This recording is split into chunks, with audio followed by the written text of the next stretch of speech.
विचार गोष्ठी के क्रम में अगले वक्ता के रूप में मैं आमंत्रित करता हूं आदरणीय श्री विनोद मावा जी एडवोकेट, कृपया मंच पर आए और अपने विचार हमारे साथ साझा करें।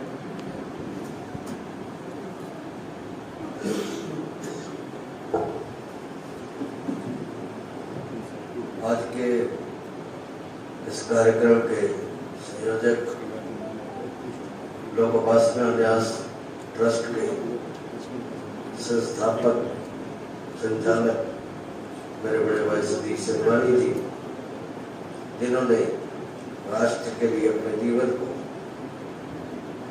दांव पर लगा दिया, होती दे दी। बहुत बिरले लोग होते हैं जो लोग राष्ट्र के लिए जीते हैं, राष्ट्र के लिए मरते हैं। लोक उपासना न्यास ट्रस्ट का इसी तरह से 14 अगस्त को इस तरह का विभाजन की विवक्षिका जो दुखद लम्हे इस देश का जो पीड़ा जो आज भी ये देश सहन कर रहा है, ये याद कर रहा है, वो जख्म बार बार हरे हो जाते हैं, उसे याद करने का एक अवसर उपलब्ध करवाते हैं।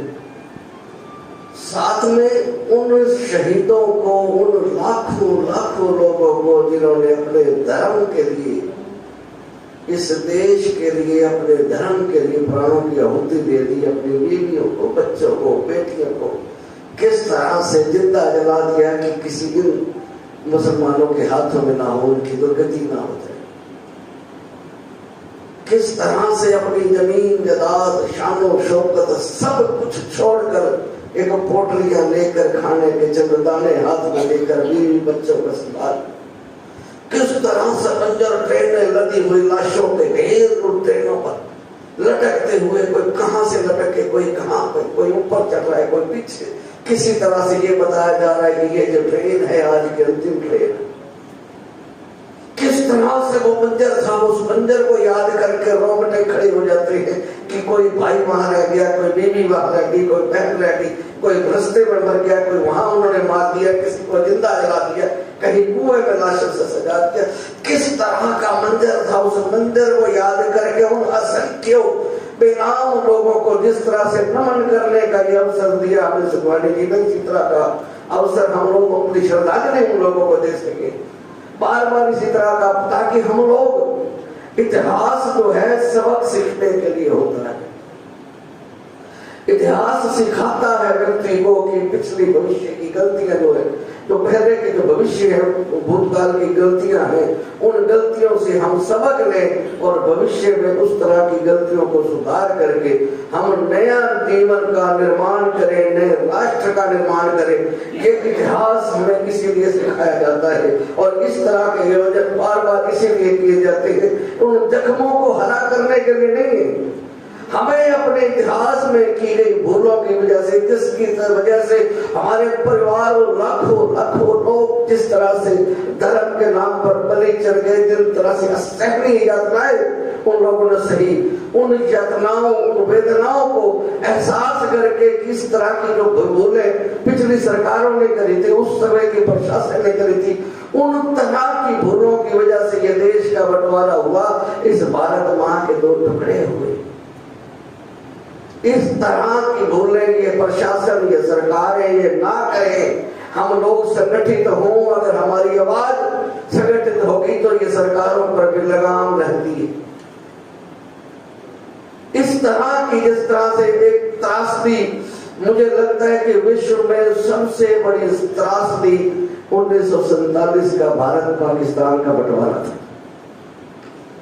इससे बड़ी त्रासदी मुझे नहीं लगता कि विश्व इतिहास में कभी हुई। कम से कम इतिहास ये कहता है कि 10 लाख से अधिक हिंदुओं का निर्मम हत्या कर दिया। 1.5-2 करोड़ हिंदू विस्थापित हुए, 1.5-2 करोड़ लोग यहां से वहां, वहां से यहां विस्थापित। कल्पना करके देखे, हम जिस समाज में आज रह रहे हैं, हम आज सब कुछ, हमारे पास सभी संसार के भौतिक संसाधन हैं। अगर आज हमें इस तरह के हालात से जूझना पड़े कि सवेरे जान बचा के जो कुछ है हाथ में आता बीवी बच्चों को लेके जहां से छोड़ के भाग जाओ। किस तरह का मरहम और किस तरह के लोगों ने फिर वहां से हमारे बुजुर्ग जो आए उन लोगों ने खाली हाथ आए किस तरह से बच्चों का पालन पोषण किया, किस तरह से गुजारा किया। अब सोच के देखें, हम कहीं पर विदेश में जाते हैं, कहीं पर भी अपने देश में कहीं जाते हैं, कुछ दिन के लिए जाते हैं, अगर हमारे पास पैसे खत्म हो जाए और वापस आने का संसाधन ना हो तो हमारी हालत क्या होती है।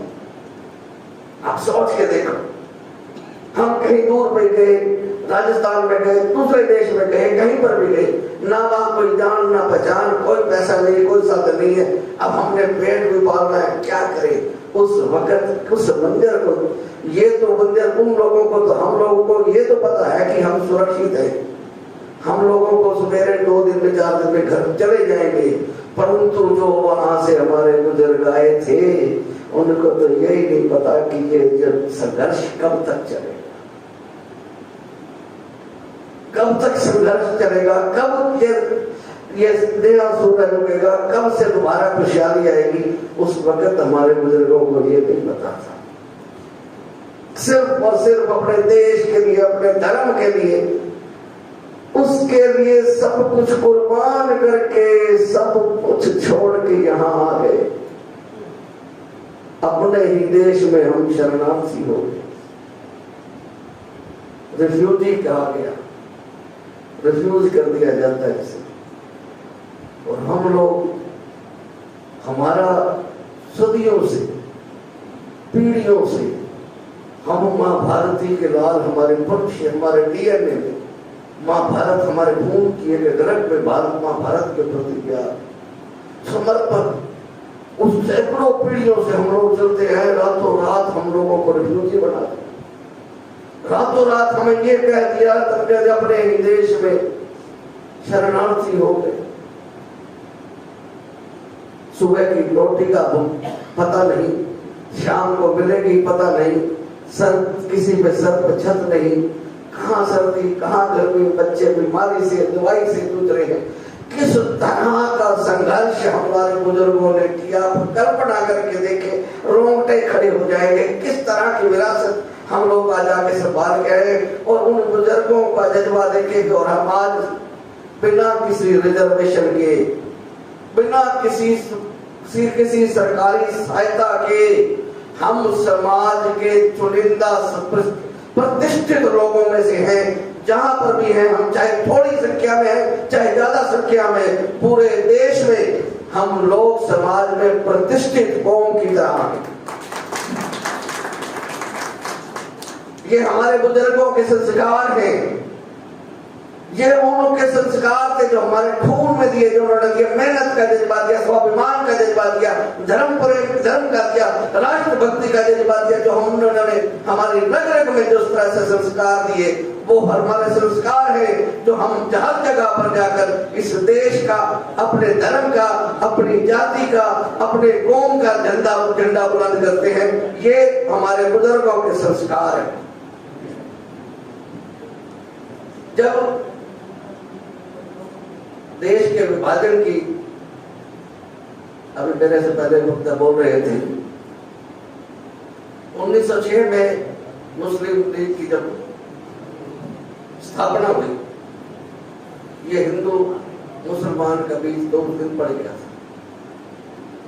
उससे पहले अंग्रेजों ने फूट डालो राज करो, क्योंकि थोड़ी संख्या में थे अंग्रेज, उन लोगों ने हमारे को डिवाइड करके, ताकि संगठित ना हो जाए, उन्होंने हमें डिवाइड किया। जहर भी थे, ये अलग अलग जाति धर्म संप्रदाय के बीच में नफरत फैलाई, और वो 1906 में उसका फर्क जो है वो शुरू हुआ मुस्लिम लीग के रूप में। हमारे इतिहास में, भारत के इतिहास में प्रसिद्ध कवि, उन्हें कहा जाता है इकबाल। 1930 में पहली बार कवि इकबाल ने अलग अलग राष्ट्र की, पाकिस्तान की अलग राष्ट्र की मांग रखी थी, जिन्ना ने तो बात रखी। 1940 में जिन्ना ने इसका मुस्लिम लीग के अधिवेशन में समर्थन किया। 1946 में मुसलमानों ने आंदोलन किया, 5000 लोग मरे। बुनियाद 1946 में बंटवारे की पड़ी। जब बंटवारे की नींव पड़ी, यहाँ पर अलग अलग महत्वाकांक्षाएं थी, क्योंकि मुस्लिम लोग जनसंख्या में थोड़े थे, देश का स्वतंत्रता निश्चित हो गई थी, हिंदू व्यक्ति जो भी था उसको ये राष्ट्र की कमान मिली थी। तो उन लोगों के लिए ये था कि क्योंकि हम लोग अलग से मांग करेंगे तो हमारा राष्ट्र अलग हो जाएगा। जब धर्म के नाम पर विभाजन हुआ, तो धर्म के नाम पर विभाजन का तो मतलब यही होता है कि तो उधर चले जाए, मुसलमान इधर चले जाए। उस वक्त की सरकारों ने मुस्लिम जो नेतृत्व था, तो उनका अंग्रेजों का जो नेतृत्व था वो नाकाम, क्योंकि अंग्रेजों की मंशा तो शरारत की थी, देश को लड़वाने की थी, बुनियादें खोखली करने की थी। भारत जो सोने की चिड़िया था उसे किस तरह से उन लोगों का ये प्रयास था कि किस तरह से खोखला कर दिया जाए। उनके प्रयास को इसलिए उन्होंने हवा दी और मुसलमानों की तुष्टीकरण करने के लिए इस देश के बंटवारे की बुनियाद रखी गई और भारत और पाकिस्तान का विभाजन हुआ। हम लोगों ने कोई ऐसा इतिहास में घटना, मुझे नहीं लगता, मैंने बहुत पढ़ा इतिहास को, कि किसी हिंदुओं ने मुसलमानों को यहाँ मारा काटा हो। मुझसे पहले बहुत विद्वान बैठे, वक्ता बैठे, आप लोग जानते होंगे, मैंने इतिहास में नहीं पढ़ा कि भारत में इस तरह की घटनाएं हुई हो कि मुसलमानों को यहाँ से निकाला हो, मार काट की हो कि निकल गए। पाकिस्तान के हिस्से में तो भारत का टुकड़ा आया, चाहे वो पश्चिम पाकिस्तान का था या उधर से पूर्वी बंगाल का हिस्सा था, वहां पर किस तरह से लाशों की लाशें काट के लेके आए, किस तरह की मानसिकता का, क्रूरता का परिचय दिया गया और फिर बंटवारा हुआ। इस देश के दो टुकड़े हो गए। ज्यादा समय नहीं लूंगा, बहुत सारे लगता है बोलने को, बहुत देर बोल सकता हूँ, पर जो आज जो हम जिस लिए यहाँ उपस्थित हुए हैं कि अतीत को लेकर हमें सबक ले, परंतु मुझे नहीं लगता कि हमारी सरकारों ने कोई सबक लिया। चाहे कोई भी सरकार रही है केंद्र में, पहले भी मुस्लिम तुष्टीकरण की के नाम पर, फिर दूसरी तरह से नाम पर, चाहे कश्मीर को देख ले, केरल को देख ले, आज तक कश्मीर के विस्थापितों के लिए कोई बातें करी गई, कोई कार्य नहीं किया गया। आज भी कश्मीर में पाकिस्तान जैसे हालात है, किस तरह से वहां से लोग आज भी उजड़ के आए हुए हैं, किस तरह से बहु बेटियां किस तरह से उनकी आज भी उजड़ रही है। ये आजाद भारत के इन सपनों के लिए आजादी नहीं थी, इन सपनों के लिए कश्मीर के लोगों को के देख कर देखे कि उनके लिए तो आज भी वो गुलाम भारत में रह रहे हैं। क्या सिर्फ हम अच्छी बात करें कि हमारे देश ने 1947 से आगे देश में बहुत तरक्की कर ली, आज हम तो लोग सुई भी नहीं बनाते थे, आज हवाई जहाज तक बनाने लगे, चांद पर पहुंच गए, देश ने हमारे भारत ने बहुत बड़ी तरक्की कर ली, आज विश्व की बहुत बड़ी ताकत बन गई। परंतु जो हमारी जो कमी है उसे भी आज भी देखना पड़ेगा कि कश्मीर में आज भी हालात क्यों नहीं ठीक हो रहे, केरल में इस तरह के हालात क्यों हैं, देश के अलग अलग केंद्रों में इस तरह के हालात क्यों हैं, इन पर भी मंथन करना चाहिए। सरकारों को भी कठोर निर्णय लेना चाहिए ताकि इस तरह का जो विभाजन की विभीषिका जो हम लोगों ने देश में 1947 में देखी थी, वो उस तरह का मंजर, उस तरह का इतिहास अपने आप को फिर से न दोहराए, उस तरह का अवसर फिर से न आए। सरकारों को उनसे सबक लेते हुए इस तरह के कठोर कदम उठाने चाहिए। हम लोगों को संगठित होकर इस तरह की आवाज उठानी चाहिए।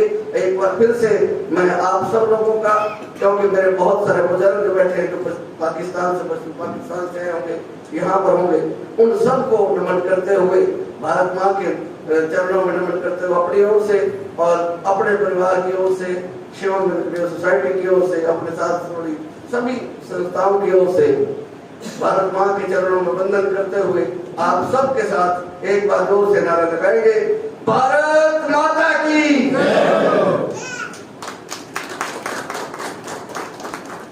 धन्यवाद। बहुत ही मार्मिक उद्बोधन आदरणीय